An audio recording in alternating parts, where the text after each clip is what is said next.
this video we continue our mini-game project. Here we will explain how to create a scriptable object and why they are useful.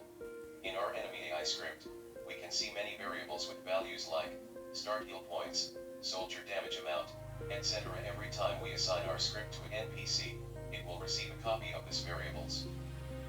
Therefore our game will be using more memory. If we put all these variables into a scriptable object, no matter how many copies of our script we make, there will be just one instance for those variables in the game. To begin, let's create a new C# script called Soldier Scriptable Object. Also, let's rename our enemy AI script to Soldier AI.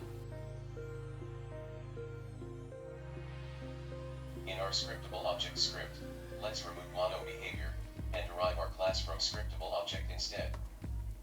Next, let's add this line over our class, to be able to create a file from our script into the editor's menu.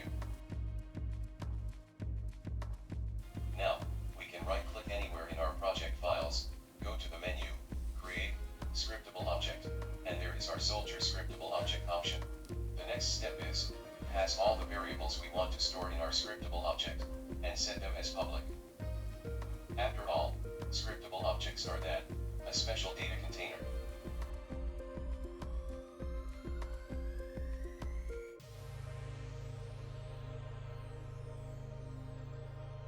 Now, in our Soldier AI script, let's create a public reference to our scriptable object and with it, fix the errors created in our script.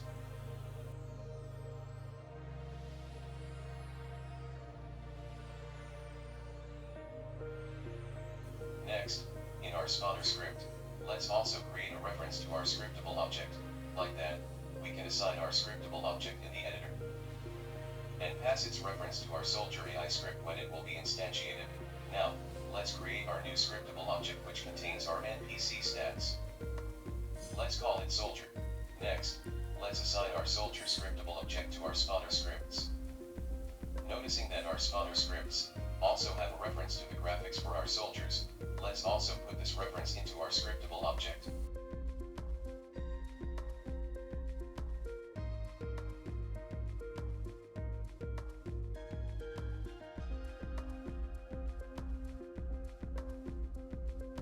Now, our spawner script looks much better, and once again, we will have just one reference to our soldier graphics in our game. Like that, we will use less memory. One error we have is that our scriptable object contains our enemy layer.